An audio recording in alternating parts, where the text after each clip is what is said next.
नमस्कार दोस्तों, लेक्चर 4 तक आपने कंप्लीट कर लिया। अब हम पढ़ेंगे लेक्चर 5। लेक्चर जो 5 है प्रोटेक्टेड कल्टीवेशन का, वो बहुत ही खास है। इससे जो जो प्रश्न आएंगे वो हम टिक करते जाएंगे। आप कॉपी नोट्स पे नोट करते जाना। ये नहीं कि आप लिखते नहीं गुरुजी पीडीएफ कहाँ है। आप बार बार हर वीडियो में मैं कहता हूं आप अपना नोट सेल्फ बनाएं। हालांकि ये पीडीएफ मैं चढ़ा भी दूंगा एप्लीकेशन पे, फिर भी आपको नोट्स बनाना चाहिए। देखो कितने बज रहे हैं, 2:03।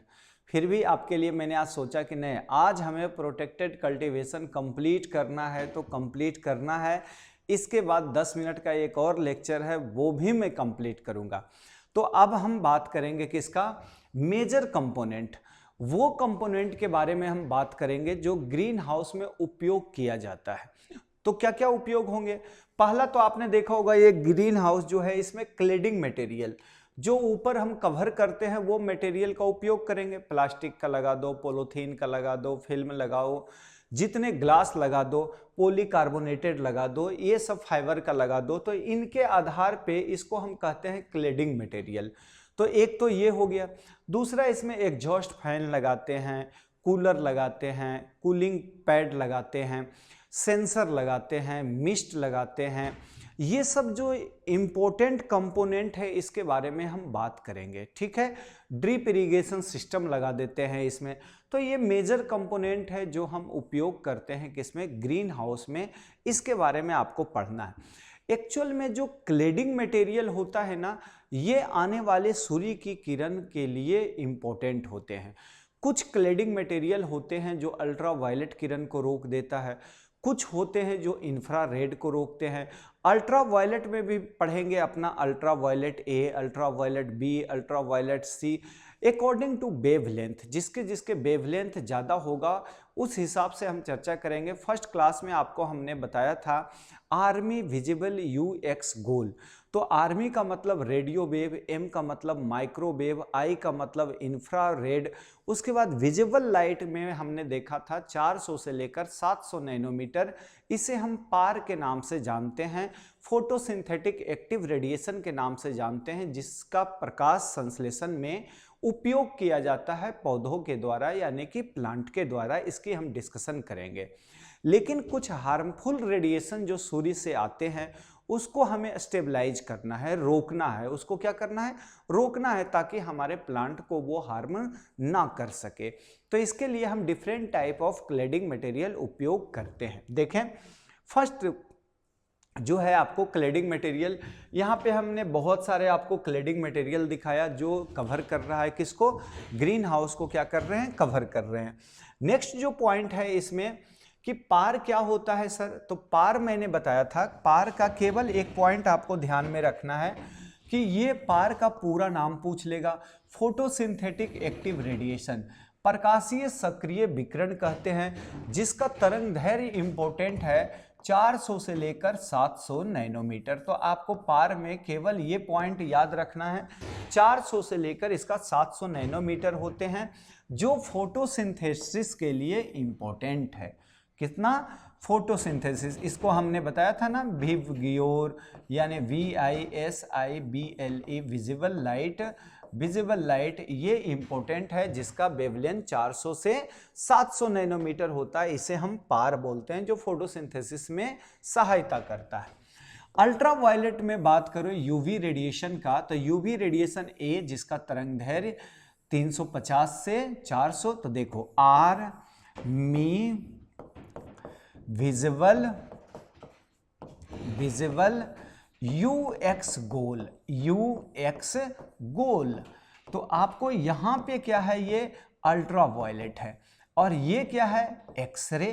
ये कौन सा रे है, एक्सरे। और ये है आपका गामा रे, ये है गामा। और सबसे कम वेवलेंथ किसका होता है, गामा। इससे बड़ा कौन होगा, एक्सरे। इससे बड़ा कौन होगा, ये यूवी। इससे बड़ा कौन होगा, ये विजिबल का। विजिबल का कितना है, 400 से लेकर 700। तो इधर जब बढ़ रहे हो तो इसकी तरंग दैर्घ्य लेम्डा का मान क्या हो रहा है, कम।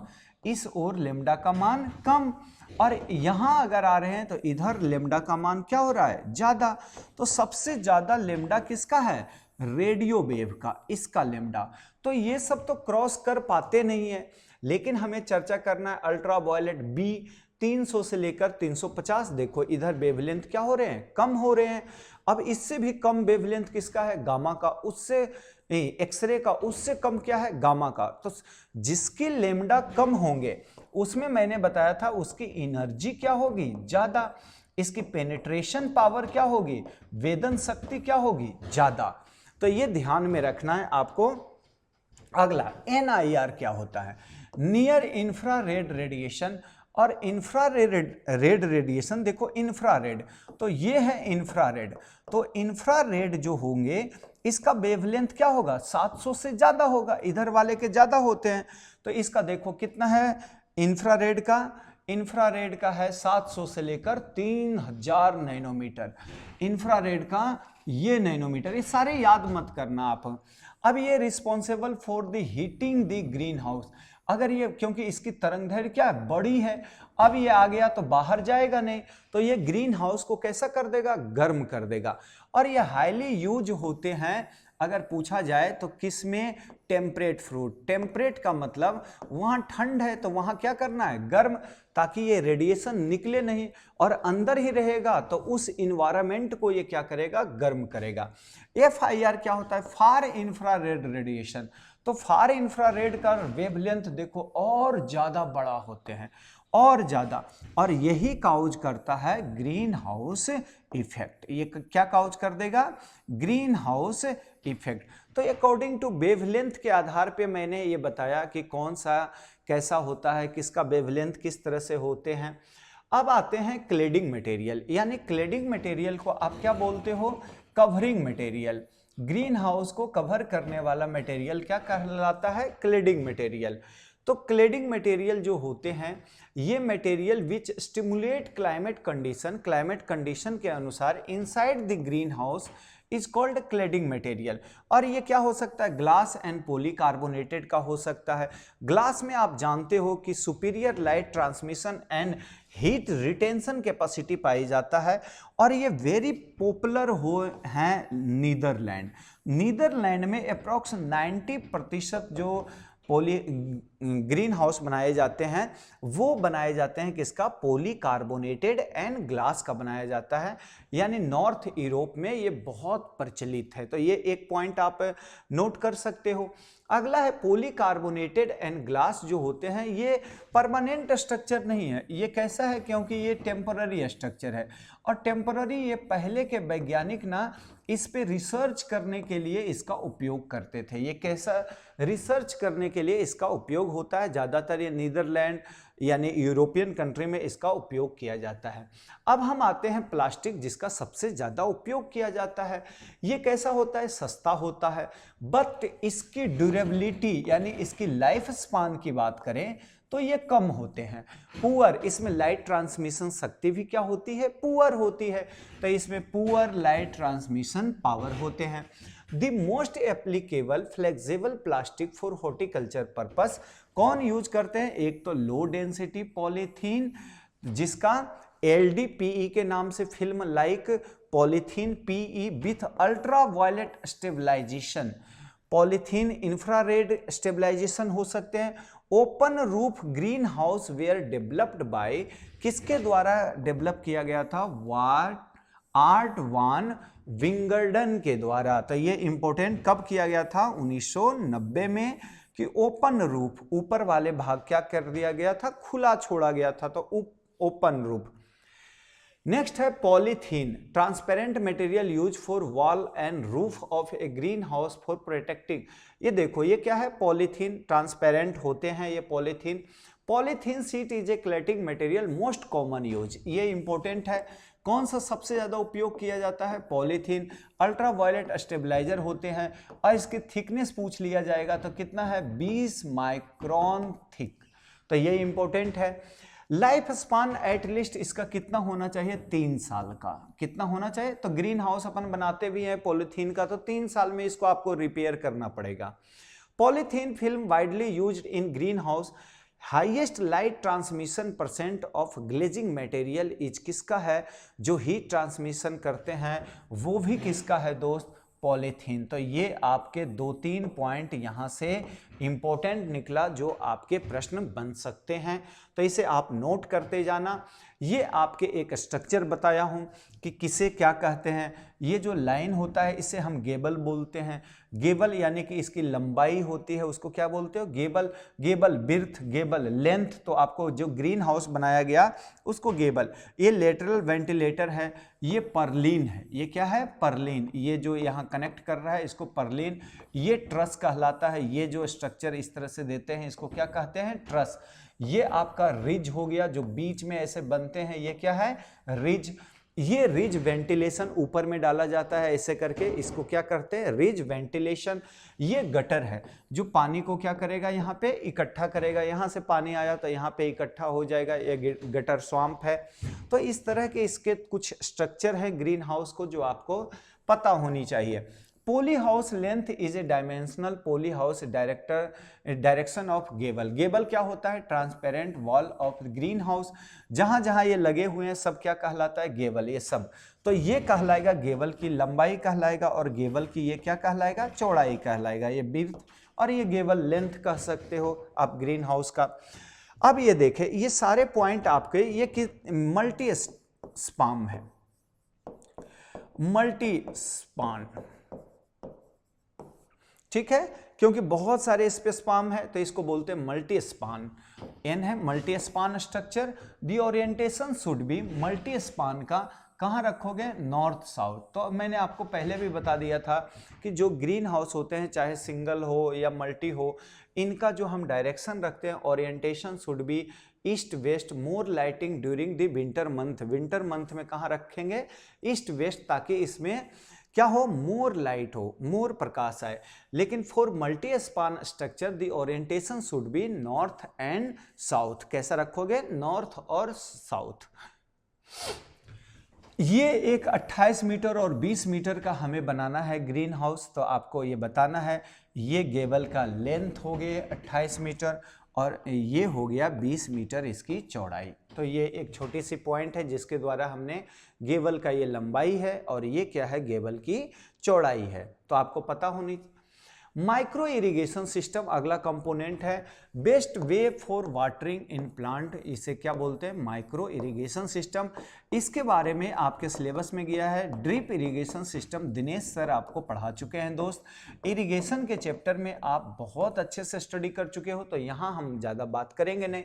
यहाँ एक टैंक है, टैंक में क्या करता है? H2O के साथ अपन फर्टिलाइजर जो भी यूज करते हैं उसको हम यूज कर लेते हैं। कुछ न्यूट्रिएंट भी आप मिला सकते हो, न्यूट्रिएंट सप्लाई देना है तो वो भी आप यहाँ पे क्या कर सकते हैं?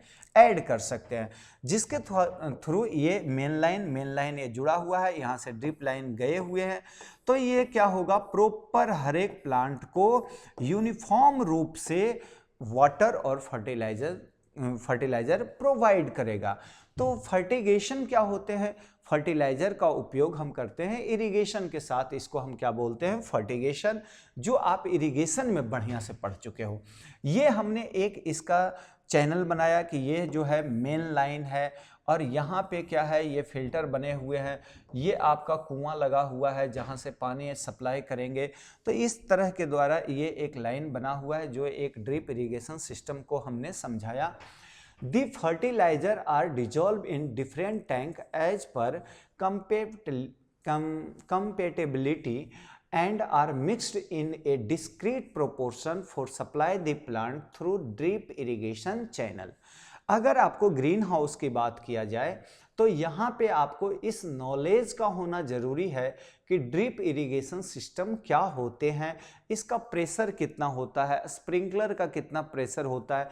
देखो फर्टिगेशन जो सिस्टम है ना, ओपन फील्ड में तो आप स्प्रिंकलर के साथ भी उपयोग कर सकते हो, लेकिन जब भी हम पॉली हाउस की बात करें तो वहाँ हम फर्टिगेशन सिस्टम का उपयोग ड्रिप इरिगेशन के साथ ही करेंगे। ये इंपॉर्टेंट है। ये ड्रिप इरिगेशन लाइन अब मैंने आपको दिखाया। अब है spraying system, used for spraying required chemicals on the crop control, किसके लिए? पेस्ट के लिए एंड डिजीजेज के लिए। तो इस तरह के यहाँ स्प्रे भी किए जाते हैं। स्प्रेइंग मशीन जो होते हैं उसके प्रेशर क्या होनी चाहिए? High motorised piston pump and nozzle, तो इसके द्वारा इसकी प्रेशर क्या होनी चाहिए, हाई होनी चाहिए। तो ये सब कोई प्रश्न इसमें बनेंगे नहीं, ऐसा जो कंपोनेंट में है जो मैंने समझाया ये पहले भी आप पढ़ चुके थे। एग्जॉस्ट फैन क्या होता है, कूलिंग पैड क्या होते हैं, तो ये जब आपको मैंने लो और हाई कंस्ट्रक्शन वाले ग्रीन हाउस बताया था, वहाँ पे मैंने बताया था removing hot air from the greenhouse, force ventilated greenhouse cooling pad are used cooling the entire into the greenhouse, यानी air entry into the greenhouse. Reduction of greenhouse temperature by using the, ये important है, evaporating cooling method. किसके द्वारा करते हैं, greenhouse में temperature कम करने के लिए कौन सा मेथड यूज किया जाता है, तो वो किया जाता है इवोपरेटिंग कूलिंग मेथड। तो ये पॉइंट अपन पहले डिस्कस किए, लेकिन कुछ पॉइंट और एक्स्ट्रा मिल जाए जो हमें कॉपी में लिखना है, ज़्यादा तो है नहीं कुछ। शेडिंग नेट क्या होते हैं, कंट्रोलिंग लाइट इंटेंसिटी, तो ये प्रश्न भी पूछता है कि शेड हाउस जो होते हैं वो किसको करेगा, लाइट इंटेंसिटी को कंट्रोल करते हैं।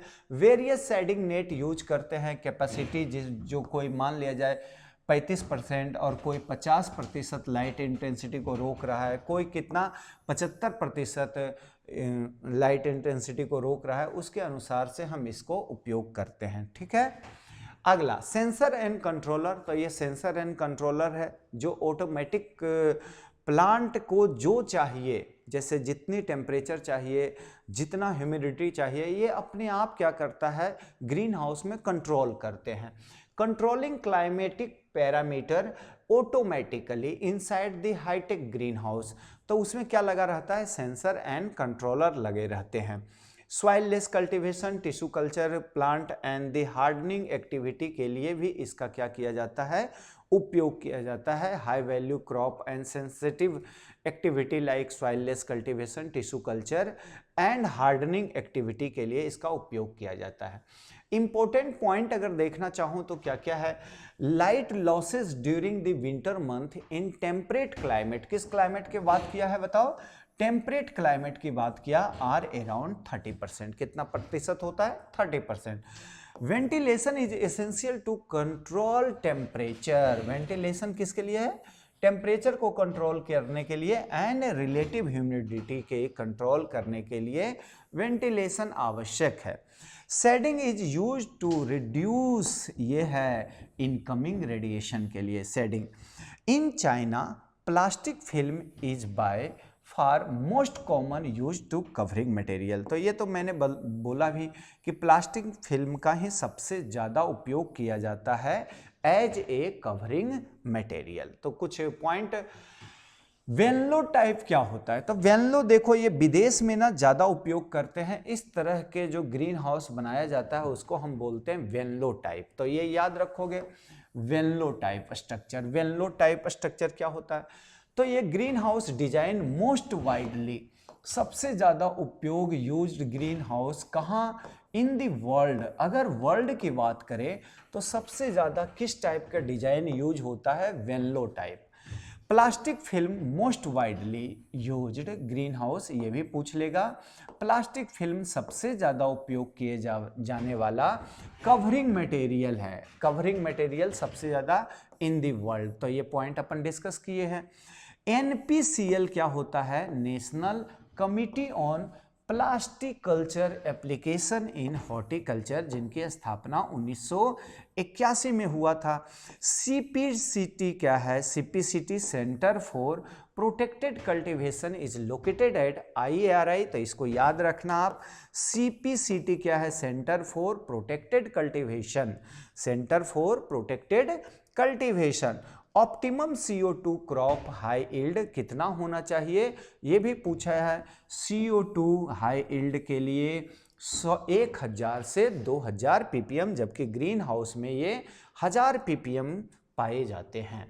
ये आपको कुछ एग्जाम्पल है जो आपको ध्यान में रखना है दोस्त, और ये मेरे हिसाब से आप कर भी लोगे। इसके लास्ट में मैं बहुत ज़्यादा आपको क्वेश्चन देने वाला हूँ, लगभग 200 क्वेश्चन प्रैक्टिस करूँगा, तो ये आप आसानी से कर सकते हो। ये तो बिल्कुल इजी प्रश्न है जो आप बेहतर तरीके से कर लोगे, ठीक है। चले, इसके बाद हमारे एक छोटा सा पॉइंट और बच गया है, वो भी आज हम कवर कर लेते हैं। क्या है जरा देखते हैं, लास्ट पॉइंट क्या है जरा देख लो। 6th नंबर जो है प्रोटेक्टेड कल्टीवेशन इन फ्रूट की बात करें तो इसमें क्या क्या है जरा देखें इंपॉर्टेंट पॉइंट में। Protected cultivation of fruit crop, single stem fruit यानी कि बनाना, पपाया, पाइनएप्पल। ब्रांच स्टेम में कौन उपयोग करते हैं, commercial orchard ground in pot, तो ब्रांच स्ट्रॉबेरी में आप टिक करना, इधर और कुछ नहीं अपने को करना है। एक ग्रेप्स रख सकते हैं, सिंगल स्टेम फ्रूट, एक ही स्टेम है किसमें, बनाना में, पपाया में। ब्रांच स्टेम तो वो किस में मिलेगा, स्ट्रॉबेरी में और ग्रेप्स में। अगला है largest producer of banana under green house, तो ग्रीन हाउस में सबसे ज़्यादा प्रोडक्शन करने वाला स्पेन है, नहीं पूछेगा, ये आपको ध्यान में नहीं रखना है। अगला सुटेबल बनाना कल्टीवेयर, ये कल्टीवेयर आपको जो ग्रीन हाउस में कौन सा कल्टीवेयर बनाना का सबसे ज़्यादा उपयोग किया जा रहा है, तो ग्रैंड नेने G9, तो इम्पोर्टेंट है। Plastic house are suitable for cultivation of strawberry, तो आपको मैंने फ्रूट में बताया था, इस स्ट्रॉबेरी पे ध्यान रखेंगे। Leading producer of grapes under protected cultivation, कौन है जो प्रोटेक्टेड कल्टीवेशन में अंगूर का उत्पादन ज़्यादा कर रहा है, वो है China. Most common fruit for protected cultivation, ये मोस्ट कॉमन, ये मैंने बोला बार बार ये प्रश्न आते हैं, तो आपको इससे एक ध्यान रखना है, वो है दोस्त स्ट्रॉबेरी। कौन है, स्ट्रॉबेरी, जो सबसे ज़्यादा उपयोग किए जाने वाला। China is a leading producer of strawberry, क्या किसका, स्ट्रॉबेरी।